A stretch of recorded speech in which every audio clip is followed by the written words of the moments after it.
തൊണ്ടി മുതൽ തിരിമറി കേസിൽ എംഎൽഎ ആന്റണി രാജുവിനും കൂട്ടുപ്രതി കെ.എ. ജോസിനും 3 വർഷം തടവ്.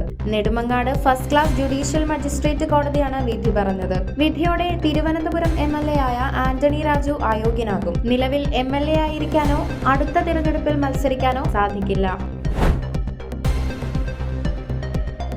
റെസിഡൻഷ്യൽ വീടുകൾ ഉൾപ്പെടെ സംസ്ഥാനത്തുടനീളമുള്ള 1.5 കോടിയിലധികം കെട്ടിടങ്ങൾക്ക് ഈ മാസം നമ്പർ നൽകാൻ ഒരുങ്ങുന്നു.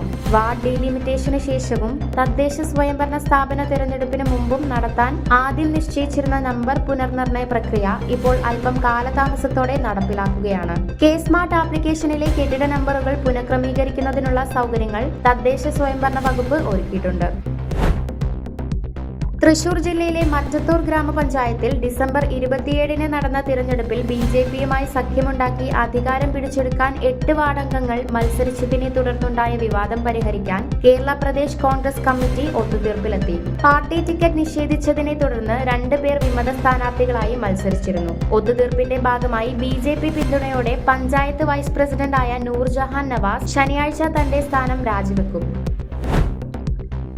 വോട്ടെടുപ്പ് ആരംഭിക്കുന്നതിന് മുമ്പ് തന്നെ ബി.ജെ.പിയുടെ നേതൃത്വത്തിലുള്ള മഹായുതി മഹാരാഷ്ട്രയിലെ മുനിസിപ്പൽ സ്ഥാപനങ്ങളിലുടനീളം എതിരില്ലാതെ വിജയിച്ചു. ജനുവരി 15-ലെ മുനിസിപ്പൽ തിരഞ്ഞെടുപ്പിന് മുന്നോടിയായി ജനാധിപത്യ അട്ടിമറി നടത്തുന്നുവെന്ന പ്രതിപക്ഷത്തിന്റെ രൂക്ഷ ആരോപണങ്ങൾക്ക് ഇത് കാരണമായി. സീറ്റുകളിലേക്കുള്ള വോട്ടെടുപ്പ് ജനുവരി 15-ന് നടക്കും.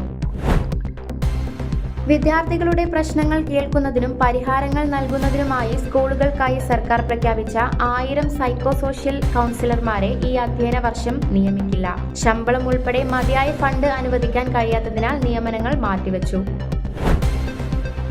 തെക്കൻ ബ്രസീലിലെ ഒരു ഫെഡറൽ ഹൈവേയിൽ മണൽ നിറച്ച ട്രക്കുമായി ബസ് ഇടിച്ചതിനെ തുടർന്ന് 11 പേർ മരിക്കുകയും 7 പേർക്ക് പരിക്കേൽക്കുകയും ചെയ്തു. ചരക്ക് ചോർന്നൊലിച്ചതിനെ തുടർന്ന് അപകടത്തിൽപ്പെട്ടവർ കുടുങ്ങിക്കിടക്കുകയും രക്ഷാപ്രവർത്തനങ്ങൾ മന്ദഗതിയിലാവുകയും ചെയ്തു.